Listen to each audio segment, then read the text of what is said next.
Hi, everybody. This is Erica from In the Company of Cards, together with her partner in crime, Lena from Lena. Hi, Lena. Howdy. And Welcome, I've just seen everybody. we've got Deb with us from Australia, from the Hunter Valley. So hi, Oh, Deb. good. Excellent. Excellent. And we always have a few Canadians here, so I'm happy to see that they are Yeah. represented as well. So thank you for being here. Thank you for coming. So, Lena, it's been an eventful week, wouldn't you say? Ah, ah. And the abomination The that's abomination. around the week in the form of the UFC horror.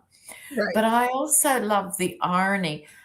So he spent something like 60 million on the claw and 16 million trying to clean up the reflecting pool. Right. And he got into power saying, I'm going to drain the swamp. Right. He's So created one. he created a swamp, his Yeah. own swamp. Yeah. It's embarrassing for everyone, but I'd love to say mostly for him, except I don't know that he's embarrassable.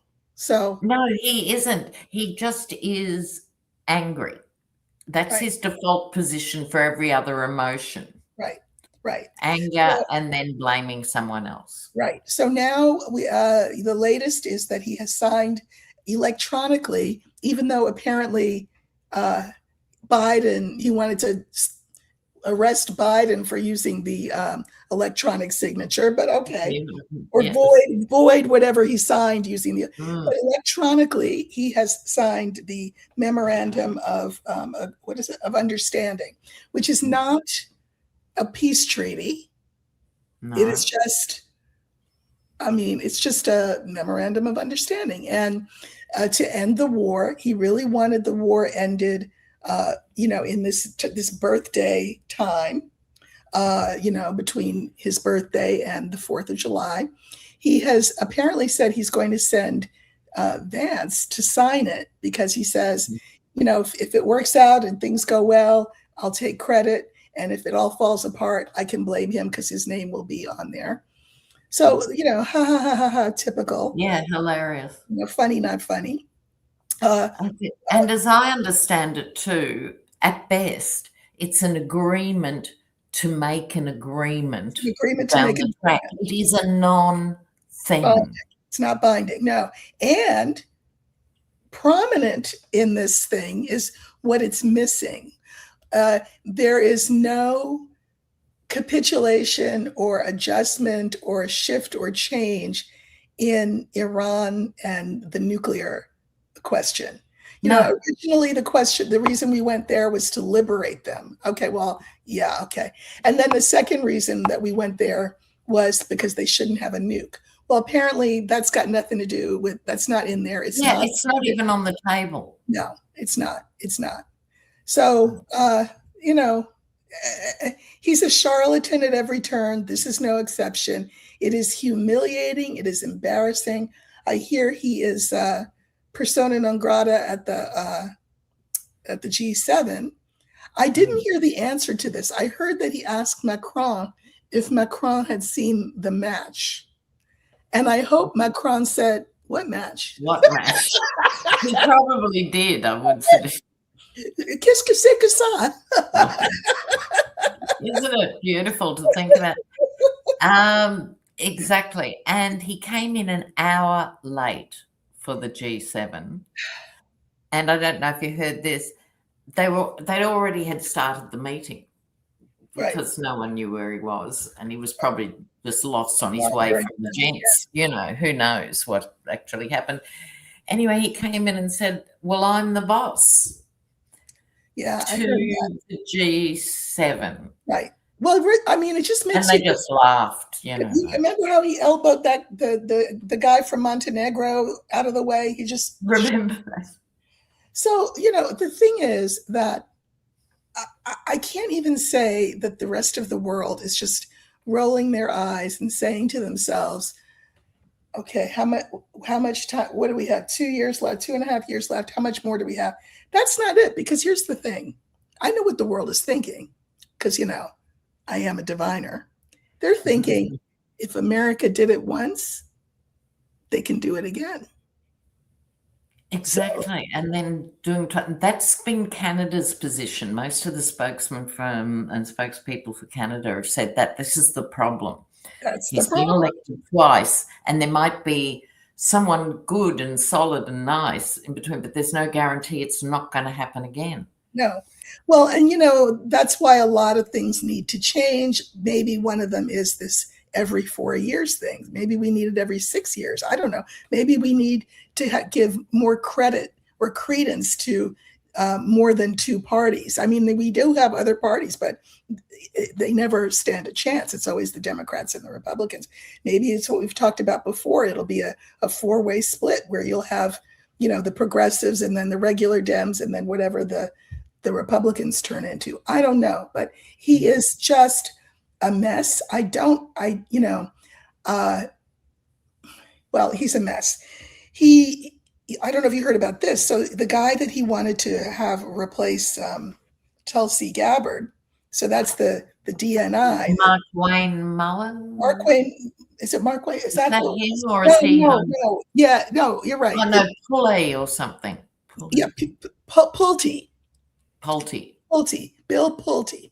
So everybody was having a fit about him, both sides, because he is an operative. Whatever Trump wants, he will do. But also because he had zero experience in that, in the spy field, zero. Yes, so yes. Trump said, okay, all right, how about this other guy? Okay. So the other guy was going to be brought in for confirmation hearings, and then the felon says today, hold the presses, and he said, just for the sake of intrigue, everything's a game with him. Just for the sake of intrigue, I am going to pull that nomination. Don't worry about it, because Bill Pulte is the acting DNI and he can continue. And the reason that I'm pulling this other guy, whom I know would be more palatable to everybody, is that I'm going to wait and I'm going to hold on to him. I'm going to hold on to putting his name forward until the SAVE Act is passed. But there are not enough votes on the Republican side for the SAVE Act. So what does that mean? It's kind of a win-win for the felon. He holds his party's feet to the fire, trying to get the SAVE Act. In the meantime, Bill Pulte is still doing his dirt. Now, what dirt might that be? Well, Bill Pulte would be the one who would go to the various polling precincts and demand to see people's ballots, demand to see the ballots. That's what the felon wants him to do. Yeah. Right. So he could technically stretch this out for a while. So that's a bad thing. Yeah, and he likes acting people in those positions because he can get rid of them if they're not successful, and he doesn't have to go through the confirmation process with them. So acting. Exactly. So win. So he's happy. The good news for us is that the natives are restless. I think people are on both sides of the aisle angry at the felon. If they're not angry about the Iran deal, they're angry about the Bill Pulte thing. If they're not angry about that, they're angry about the Epstein thing, because it looks like, that's not dying down anytime soon. No. It's gearing up, and the Republicans are pushing. So that's very good. What's happening with the Zorro Ranch? Do you know? Some billionaire bought it or something. Oh yeah, a guy did buy it, and he said he was going to turn it into a Christian retreat. Scary as. They might want to get an exorcist out there before they do any of that. But anyway, but I did hear that New Mexico is still pursuing, figuring out what's going on there. But again, they didn't bring in the heavy duty equipment that they could have brought in. They've got dogs, and I mean, no shade to dogs, love dogs. Yeah. I'm sure we'll hear dogs in a minute behind your background. But you know, there's whatever they can go into the ground, like radar, like sonar, whatever Yeah.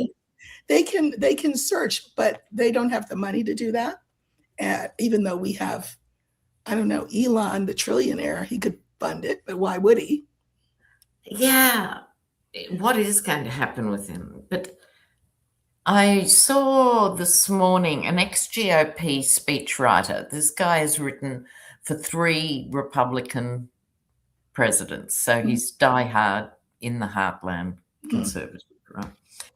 He was saying, in terms of political observation, this is new ground because he's now describing it as not just a failed state or an authoritarian state. He's saying it's a psychotic state. It is. And I think he's right, It because even with traditional fascists and dictators, you know where they're going. There's this thing, but it's this sheer chaos. Mm-hmm. And people who are working for this man become psychotic because you're pitched against each other. It's just like all these acting positions. It's pitching everyone against each other, which does your head in. It does. But you know what's exciting? I will say the fact that there is a fox in the hen house, probably more than one fox in the hen house. Right. We've got the Haberman book out, coming out soon. And clearly, according to the White House, there are sections of that book that are verbatim conversations that took place in the White House and in the Situation Room. So somebody is squealing. I think that certainly Vance is a possibility. I don't know who else, but there's probably more than one. And so that's great, because then everybody's looking at everybody else, not knowing whom they can trust. So I think Yes. This is the thing. This is why they can't even have a coup themselves in their own best interest, is because actually no 2 people in this scenario can trust each other. No. They actually can't. It's very good. It's very interesting, and may it continue. I want to get back to the UFC fight for a minute, and I just wanted to comment on the fact that someone who attended was Alex Ohanian. Alex Ohanian is Serena Williams's white husband. He is also the owner of Reddit, which means he's got a ton of money. And so people online were like, Serena, you know where your husband is? Of course she does. You know, we have a saying, Black people, we say all skin folk ain't kinfolk. And when you get to have that amount of money, you know, your interests could be swayed, I'm just going to say. And so the fact that Alex Ohanian was at that UFC fight supporting the felon for his birthday, I think it is something we should take note of. And in the same vein, I just want to bring up something a lot of people will already know also, which is Jay-Z. I don't know if he was at the fight, but Jay-Z, husband, of course, of Beyonce and a star in his own right, just inked a big deal with a certain organization. He's got, it's not an album. It's more than an album. It's like I don't know, maybe it could be even a series of albums, but whatever. It's going to be sold through, drum roll please, the place where no Black people darken the door of anymore, Target. We are boycotting Target. People sometimes will say, how long is it? When is it over? No, it's never over. It is never over. So apparently Target went to Jay-Z and they said, you know, we think that you have a lot of influence in the Black community and you could bring them back to Target. And he said, sure. So for, I don't even know how much money, he's got this exclusive deal. The only place you can get this particular music is from Target. The thinking is that we are going to be like lemmings to the sea and just flood Target to get Jay-Z's music. Just, being a person who is a social media person, creator here, can I just suggest we not do that? Yes. And most young people don't go into bricks and mortar stores for their music regardless. So even if they're boycotting Spotify or other things, they're not going to be flocking in to get Jay-Z's. Except that Jay-Z's getting a little long in the tooth. You know what I'm saying? That's what I mean. He's no longer the cutting edge young thing.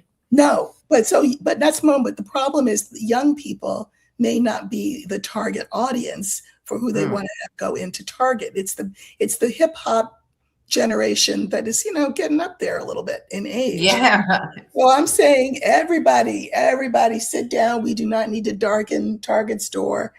Say no to drugs. Say no to Jay-Z, and say no to opinion. To use the old school vernacular, he's crossing the picket line. Yeah, he's crossing the picket line. Exactly.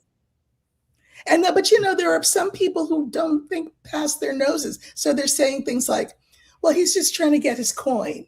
It's understandable. He's just trying to get, okay. I mean, this is what the target people count on. They count on people being just willing to let it go, just so long as they can get their hands on that music. So we need to prove them wrong. Yes. Not one sale. Yeah, Stephanie says, it's a big club and we ain't in it. Exactly, Stephanie. Speaking of a club that we can be in, the President Obama's presidential library is opening finally to the public on Friday, which I love because that's the day of the signing of the memorandum of understanding, maybe. So, of course, the felon was trying to upstage this opening, but that's not going to happen. But I would like to talk about our former forever First Lady, Michelle, which everybody knows was maligned at the UFC fight. It was terrible. The guy, I mean, these guys are all brain dead anyway who go in there and fight. So whatever, I'll give him a pass. But the person with the microphone in his face was Joe Rogan. Joe Rogan cannot decide what's up and what's down. One day he's against the felon, one day he's for the. He can't decide. He was there ringside, and when the guy said what he said, I'm not going to repeat it.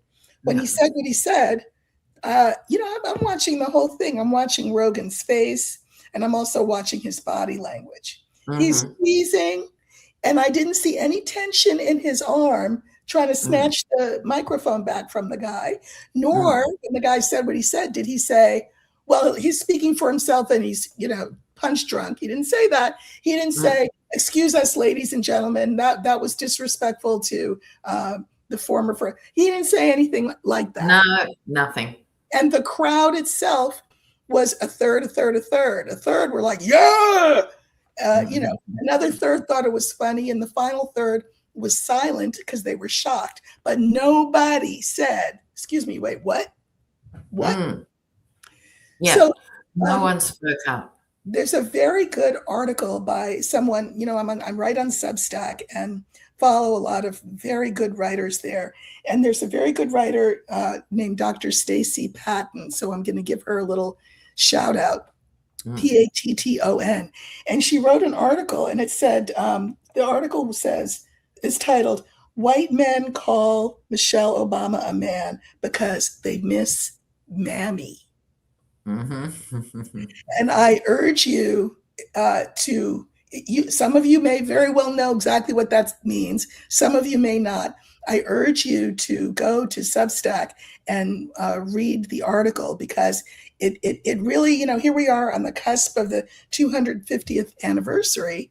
And something that really is worth talking about is the relationship between, I'll leave the men out of it, but between black men out of it, because I'm not a man, between black men and white men and black women, especially dark-skinned women. You don't hear this masculinization of light-skinned women. You hear it of darker-skinned women. And it is it's rage founded. Yeah. I'd like to share a little story here that I remembered just before we came on. Mm-hmm. In South Africa in the 60s, the teeth of apartheid, but of course there were the black nannies, Yeah, right, and the wet nurses. So it was rolled into this century. exactly. What had been going on. So we're not talking ancient history here. No, and it was in the 60s here in the South, and not just in the South, even in the North. You would see where I went to school, which was a very fancy neighborhood, Black women who cared for white children. Yes. Yes. And so there was a satirist of the 60s, Tom Sharp or something his name is, and he wrote this very clever short story about this issue. Mm-hmm. And because it was satire, he could criticize the apartheid state, Mm-hmm. by pretending it was Mr. Smith or something, right? Right. Okay. So there was a real thing at that time of white men wanting to sleep with black women, and that's seen as undermining apartheid. So just like conversion therapy for gays, this idea came out, what say we have conversion therapy for white men so they're no longer sexually attracted to black women. Okay, so this was the premise. Mm-hmm. Now, in real life, I don't think it became a program, but it was genuinely talked about. So he went and took that nugget further. So these white men were shown pictures of black women and given electric shocks if they had a sexual reaction. But of course, what happened was they then became averse to all women. Don't you love it? Don't you love it? It says everything about race, Right. like within that moment. Right. And so in the satire, they had to discontinue the experiment because men couldn't sleep with their wives and, like. It backfired on them. Yeah. Yeah. Yeah. But it is this perennial return to, got to be careful on YouTube what we say. So it's love, nurture, dependence, trust, in every way forged in with this hateful mess on top. Yeah, so it makes screwed up people. That's very well put. That's essentially the gist of Dr. Patton's argument. That's right. You've got nurturing and caring and love and trust and all of that, accessibility, because of course, total accessibility. Right. All of that. But then you've got this thing, this hatred layered on top, especially when you can't access that in the way that you want to. Listen, all these white men need therapy. I'm not going to give it to them, but they need it from somebody, because the response and the fact that you did not hear, I didn't hear any particular outcry from anybody of any import. Well, that's the problem with this hit and run stuff, isn't it? Because people are so subsumed by the next crisis and the last crisis, and people aren't responding to outrage. Okay, you know what? Absolute outrages. Okay, how about if, let's just flip the script. I can't imagine, but let's say it was black people in the ring, because Obama was hosting the show, which is ridiculous. Yeah. And what if the winner said, and Melania's up? Well, exactly. And I thought of that at the time too. I would love one of the fighters to have then come back and said, and by the way, the current First Lady appears to have been an escort for the pedophile, but no, yeah. But they won't. They won't. No. And the guy that did it is, by the way, Mexican. I think his mother's Mexican. So that's that whole proximity to whiteness thing. Yes. Abuse and make fun of and degrade anybody dark, and they'll let you come on the white side, and you can be honorary white. When meanwhile, there's no and such climb thing. on someone else's back. Right. Yeah. Right. And a couple of fighters, I'm just going to back for UFC being a spectrum representation here. There were two fighters that were interviewed leading into this debacle, both of whom were smart and had college degrees and were very critical of Trump. So, of course, they got taken off the card. And one of them was actually physically escorted out of the event as a viewer. See? I mean, it's very obvious. The Neanderthals. Well, and did you see? I mean, I saw it after the fact because I certainly wasn't going to pay $8.99 to watch it. That each fighter was escorted down from the Lincoln Memorial by a what? A child. Did you see that? A child. Each one was escorted by a child. So, I mean, was that trolling or what? Here's all this pedophilia stuff going on, and no, yeah. And what's going to happen to the claw? So is it coming down or not coming down? Well, he doesn't want it to come down. He says he doesn't want it to come down. I think it's because he doesn't want to pay the subcontractor. Like he's not paying the subcontractor. We are paying the subcontractor. I know, but maybe no one's paying the subcontractor, because you know what it's like. You put him in a room with some money and it won't be there when the lights go back on. Well, that's, you know what? That's the fault of all these idiots who agree to these contracts and then wonder why they don't get paid. He was notorious for that in New York. Exactly. And the same thing happened with the first incarnation of the stupid ballroom. Right. That architect walked. Right. Said he fired him. He didn't, because he wasn't paid. This is the pattern. So the money's taken from the public purse to pay. I don't doubt that. No. Oh, whoops. Didn't you pay him? No. You know. So maybe it'll be left up by default, is my point.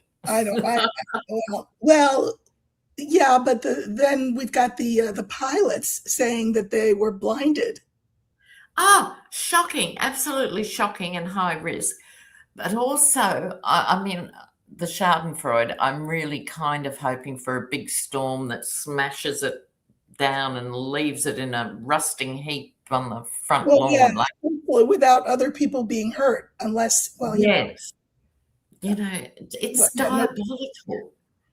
I don't know. It should be done for vandalism, if nothing else. He should be done for a lot of things. Okay. All right. So, what else? What we've got here. We have to have our weekly discussion about the 250th at some point. Yes. And you were going to talk about Asian content creators. Yes. And so that conversation is going on within the Asian. Yes. So, you know, we know there was a 14-year-old boy supposedly shoplifted something, had his back turned, had left the store. The owner of the store, it was in a Black neighborhood, was Chinese.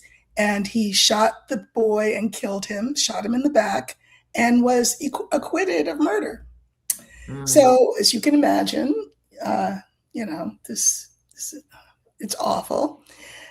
So there has been a response, because it's true in a lot of Black neighborhoods. A lot of times you will find Asian stores. I know that there was a lot of, when I lived in the East Coast, a lot of tension at one point between Asians who are Koreans who owned green grocers. That was what they did in New York. And because of the rudeness towards Black customers. Meanwhile, it's a Black neighborhood. Like, you know, when you get your change, they fling it on the counter. That's actually, I discovered when I went to Asia, not rude. They figure, you know, they're being polite by not making you have to handle it. Yes. Black, what are you saying? You don't want to touch my hand. You don't want to put the money in my Yeah. hand. It's a cultural misunderstanding. But there has historically been tension.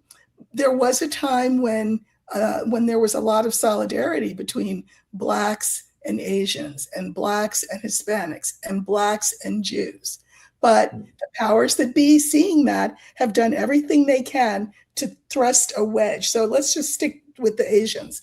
What happened? They're called the model minority, which, by the way, if I were Asian, I would find it patronizing and insulting. What do you mean model minority, right? But they have taken that label and run with it. They think that's great. So as a result of this child being shot, because when you're 14, newsflash everybody, you're still a child, even though Black children tend to be treated as though they're older. They're not. But anyway, this child's killed, this guy gets off, and the response is a Black boycott of Black boycott of Asian establishments. So that means nail salons, beauty supply stores, restaurants. Those are the main ones. Greengrocers too. And greengrocers. So what's been very, very interesting to watch is the response to all of this on social media. And there are two kinds of responses. You've got Asians saying, being pretty abusive. You can't boycott us. How dare you boycott us? If you boycott us, we're gonna you. And then you have other Asians, and I'm loving seeing this, speaking to their own Asian communities, saying, "Excuse me, what? This boy was shot, and in response, because of the disrespect that they have historically felt from store owners who don't live in the neighborhood, but definitely make money off the neighborhoods are saying, we're going to start spending our own money in our own neighborhoods. And we're not going to go where we're disrespected and talked about. They have a perfect right to do that. And matter of fact, say these Asians, checking these other Asians, you do realize that the privilege that you have in this country has come to you on the backs of Black people. Do you realize that? So it's really interesting just to sit back and watch Asians talk to Asians, because that's the kind of thing really that does need to happen. It's great to have these cross-cultural conversations. I think it's terrific. But I also think that they are limited in terms of the effect that they can have. Yeah, you need those in-house conversations. You need those in-house conversations, yeah. And I think also it's the same with domestic violence. Men have to talk to other men about this issue, because traditionally women have advocated and staffed the refuges and so forth, and you know, women have done the hand-holding for the victim. But there's a responsibility, I feel strongly, that men need to talk to other men about what it is to be a man, what it is that can actually break this cycle. And I think it's the same with race issues. In-house conversations need to be had. I agree. I mean, I think it's great that you and I have these conversations every week. You know, we live on opposite sides of the world from each other. I love having my channel, and I love that my channel is very diverse in terms of the viewership. I think that's wonderful. But I think, you know, sometimes I run into roadblocks where I will have white viewers say, well, I feel like you're attacking me, or I don't feel welcome in this space. I'm not sure that you want me watching. And, you know, again, it's being in that liminal place, right, where I'm trying to talk to both sides and have everybody talk to each other. But invariably, it becomes problematic. And I think, you know, when we talk about, you know, how do we get past where we are in this country, right? How do we get past it? I think sometimes we have to have conversations that don't feel good. And if something doesn't feel good, it's not necessarily the responsibility of whoever said it to make you feel better. Maybe you need to ask yourself, Why am I feeling like this? And maybe Yeah. talk to other people who look like you and have your same background. Why am I feeling like this? Are you feeling like this too? Because this is how I'm feeling. Mm. You know what I mean? Because I Well, can't. it's like an abscess that needs to be lanced. Like, Yes. these are the uncomfortable, unspoken things. So you can either become comfortable with it, or you can listen in and digest it and process it in your own way, or engineer other little talking groups in your area, something about it to keep the conversations going. Keep them going and talk to. See, somebody called it white fragility. I wasn't going to say that, but that is what it is. It was interesting. The viewer said to me, and I mean, I wasn't going to say this on our channel, but I think it's important because we're talking cross-culturally and cross-racially, and it's important. And so they started out by saying, I'm a white woman and I'm married to a black man. So that was like the street cred. That was supposed to give her the entree to make me hear better what she would say, which I don't understand that part, but okay. And then said, I feel sometimes like you don't want me here.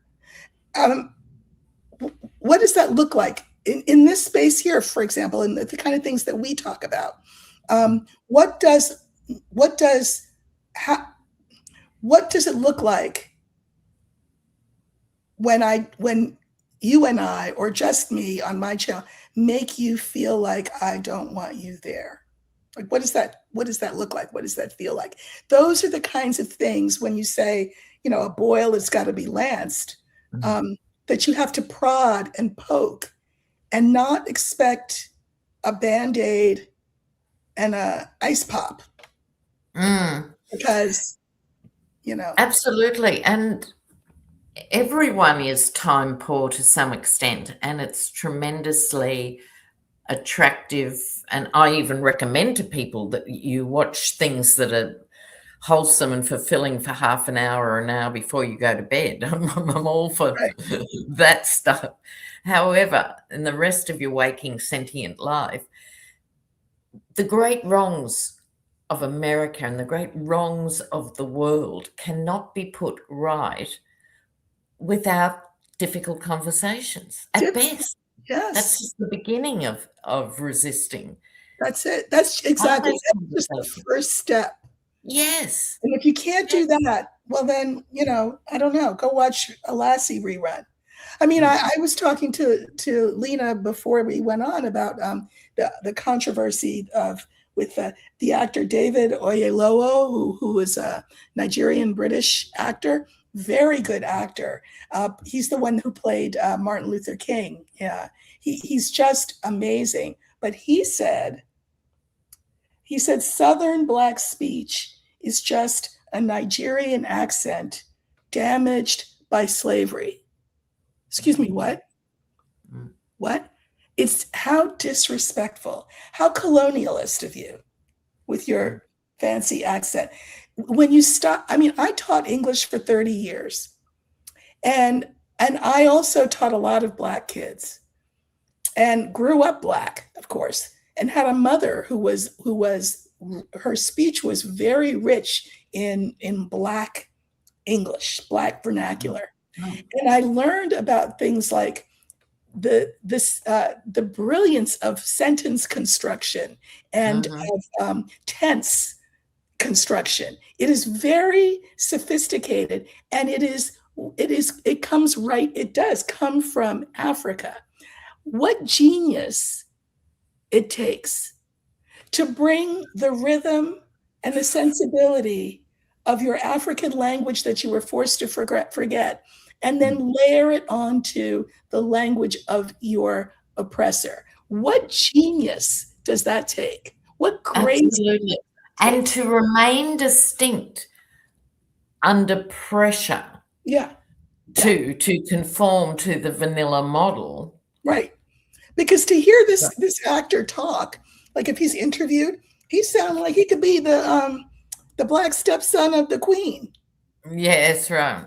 And he's happy with that. He likes it. He's proud of that, So I think in the diaspora, we need to check ourselves in the diaspora because, and these are conversations that we need to have in the diaspora. What is the thinking? Is that in Africa? Is it because what we got caught and you didn't? Yeah. What's the end of that argument? What is that? What is that? But it needs to be talked about, because what happens is these things don't get talked about, and then the thing festers, the resentment grows, and the hurt grows, right? And it shouldn't be that way. It shouldn't be that way. If you can't talk about things, then what are you doing? Yes. Go the conversation, or the convo, as we call it in Australia. Convo. Exactly. So well, I feel good that I got that off my chest. Yeah, that's good. Because I will say that my audience and our audience here are wonderful, wonderful people. I think that there may very well be people here who haven't thought about some of the things that we've talked about even before. A lot of them have, but some of them haven't. And I do experience from the viewers a lot of grace and gratitude and evidence of mind broadening that is really gratifying. I think that's why it startles me when I get something that's not like that. I'm spoiled. Yes. And I do also feel very blessed with our viewership overall. It's amazing viewership. I'd like to double back for a minute about, we were talking at the top of the show about this fake peace deal, fake ceasefire, where half the parties aren't even present, etc. And I just want to share a little New Zealand story here. Now, the New Zealand Maori, who famously fought the British to a standstill and stuff, but by 1840, after the attrition of what were always called the Maori Wars, and the Maoris are saying, I think you should call it the English Wars, because we were just at home. Okay? Yeah. I love it. Anyway, and they really made an impact on the colonial psyche at the time. And so there's actually two stories here, so please indulge me. One is one of the chiefs from the Bay of Plenty area. The British came again with more ships and more soldiers, and the chief and his posse met them, and the British said, look, the time's come. I've got 1,500 men here and so forth, and so you must surrender. And the Maori chief famously said, well, I've got 3,000 men here, but I'll send half home and then we'll fight. So this did the British head in, right? Like, okay, they couldn't believe this thinking. Anyway, so by 1840, it comes down to the signing of the Treaty of Waitangi. And the point of all this rave is the two versions. So the English version and the Maori version are not remotely the same. Oh. Right? So the English version said, oh, we'll take this bit of land over here and, you can keep this sort of thing. It was very fuzzy. Right. And the chiefs who signed it in good faith couldn't conceive of selling your land. You can't sell your ancestral homeland. What are they talking about? Right. So when the translators are saying, some farmers are going to move in here and stuff, it was like, well, if they want to live next door, that's okay, because there was no concept of owning a river or a mountain or land. So that's the point, and that's why there's been legal cases ever since, is this duplicitous way of speaking. And my point is getting to where it is now. So the Trump administration will be able to say, we're going to wind back, Social Security and healthcare, but only for these nasty, violent immigrants. And then people find they've lost their healthcare, right? Like, duh. That's Right. my point. Right. Don't believe what you're hearing with this stuff. I know. Now, okay, I'm looking at the comments. So the British actor, this is the one I mentioned, was born in the UK of Nigerian parents. I think it's very unfair to say he talks like the Queen. He's very educated and went to private schools.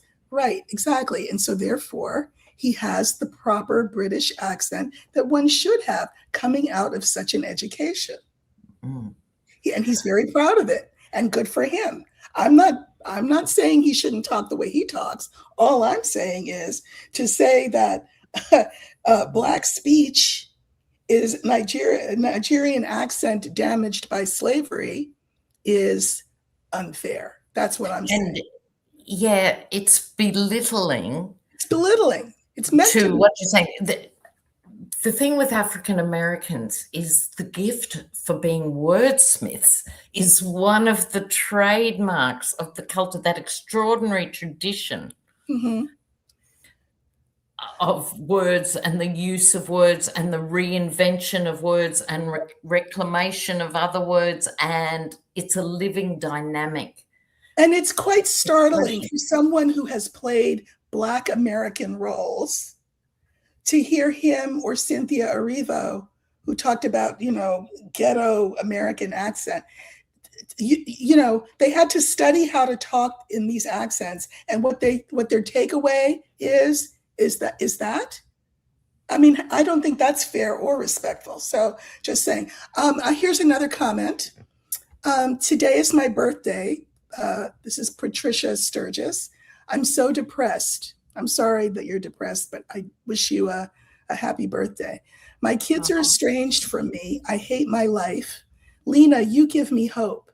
Erica is a downer. She always seems to be a deep downer. Lena, you pick me up. You pick me up. Well, I think we should all pick our poison, right? Like, pick your poison. If I'm not lifting you up or elevating the conversation for you or making you think about new things in new ways, there are so many creators on social media who, for you, would do that. So especially if I was depressed, I wouldn't waste a hot minute of my time listening to someone who was a downer. So you have my permission to not listen. Well, I also think it's part of a bigger thing, which is there is no way America is going to flip back into business as usual after the midterms or anything else. No. We are at a critical juncture of history, and so we can't just pretend it's not happening. We have to dig deep, each of us in ourselves, to have the best possible life, but we owe it to each other to have the vision of some sort of shared decency going forward in the new society. I think that should be our goal. Decency does not come, again, from papering things over, but from honest conversation. Here's another one. I want to address this. This is Aziza Ibrahim. Erica, your remark about the white woman who said she was married to a Black man was not kind. You commented quite snarkily that it was supposed to give her street cred, mean girl talk. No, it was not mean girl talk. I will break it down for you because perhaps you're unaware of what I meant by that. She was telling me how she felt about watching my work. I don't get the part about, why is the husband in it? Is he watching too? I feel like it was meant to give street cred, that I understand Black people because I'm married to one and I've done all the right things and you make me feel some type of way. That's what that was about. And I just feel like who you sleep with and who you're married to is not really relevant to the complaint. I mean, and so this is what I'll call policing of my language. And a lot of Black women experience this. People want to hear what we have to say, but then, oh, don't say it like that, or that hurt my feelings, right? We are culturally different, and Black women are direct as a rule, and either you hear what I have to say and you want to hear what I have to say, or you don't. And if you don't, it's okay. But what you can't do, or you ought not to do, unless you want a reaction, is police someone's language, police someone's tone, snarkily. Was it snarky when I said that? I was confused, to tell you the truth, why you would tell me your husband's Black, unless you want street cred. That, I mean, and maybe that's the reason, maybe not. I was hoping that she would then say to me, no, I wasn't telling you for street cred. I was telling you because, da, da, da, da. But no, instead, what do? We leap to getting our feelings hurt. And when we get our feelings hurt, we shut down. And then the Black woman is the mean one, the bad one, the harsh one, the unkind one. And it's interesting.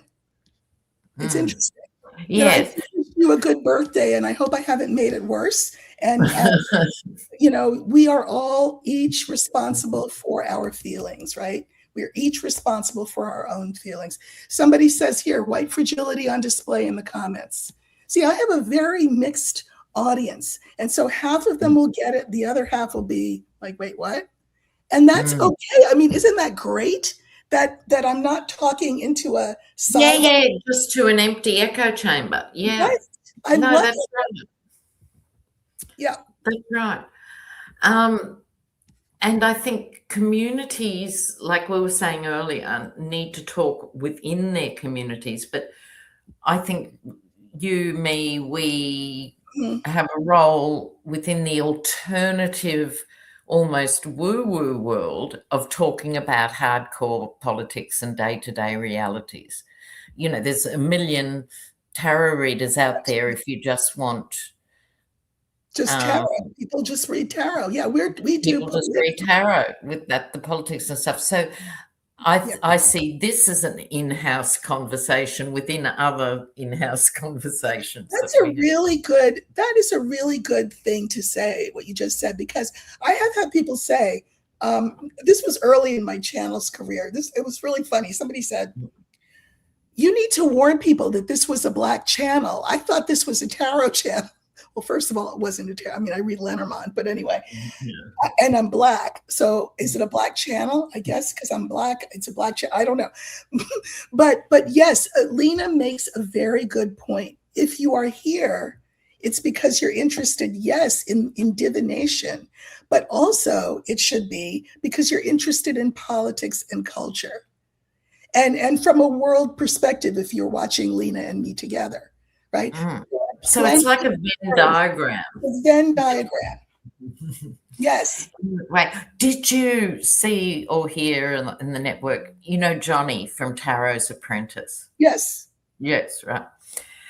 And he thought he'd amuse himself because as content creators, we get approached all the time by YouTube. I always delete the emails, but in principle, you can grow your channel, you can do this stuff that we're offered, deals and all that, yeah. And now it's AI, of course, that they're being offered. So Johnny, somewhat mischievously, I think, thought, I'll ask AI how to do a thumbnail as a one-off for his channel, right? Just did the thing. AI, that they allegedly get from your videos, right? Okay. And they made him white. Oh my God. I kid you not.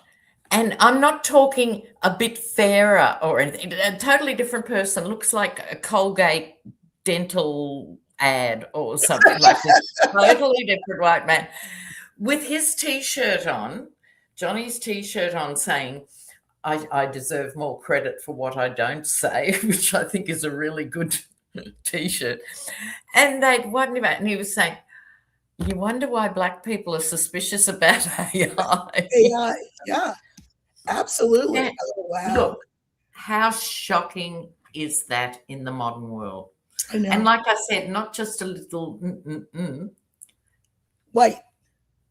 White. Well, you know what? I am so glad that we have this partnership, you and I. It's good to have somebody to bounce things off of, who will tell me if I'm overreacting, who is patient, and can give a more international perspective about some of these things and the way that they ripple through our world, you know.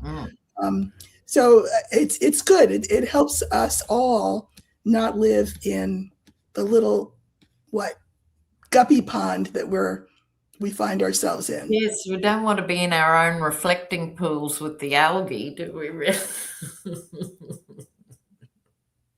Okay. Okay. So this person may not belong for this channel, but that's okay. Yeah. Listen, you all, you're great. Most of you. You're here because it's not like you wandered in here by accident. You know where you are. You know what you're going to hear when we are on this screen together and separately. And so you are welcome here. If it's not for you, I bless you. I thank you for trying it out. And I know that this social media space is huge and that you will find the community that works for you. So, you know. Well, here's a positive one. We need more Erica. I want to swim in the ocean, not a guppy pond. Love that. That's it. I think most people here want to swim in the ocean.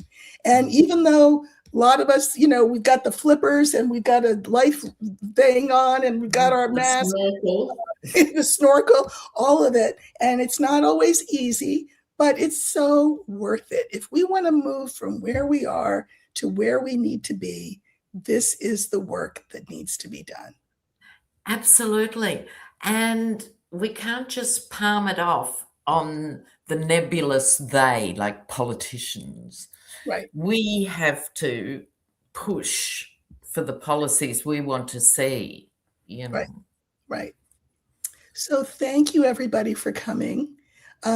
We hope those of you who managed to live through this episode will come back for the next one, because we will be back here again next week. Of course, you can always find Lena on her channel and me here, and this video will be on both of our channels. So if you'd like to rewatch or recommend the video, you can do it on whichever channel you care to. So thank you, Lena. Matthew in the comments too, and all of you who have commented. Thanks so much. Yes, you guys, you lift us up, and we hope we do the same for you. And for those who don't feel lifted up, I will lift you up in prayer. And I hope that's a nice sentiment. Yeah. All right, everybody. See you next week. Take care.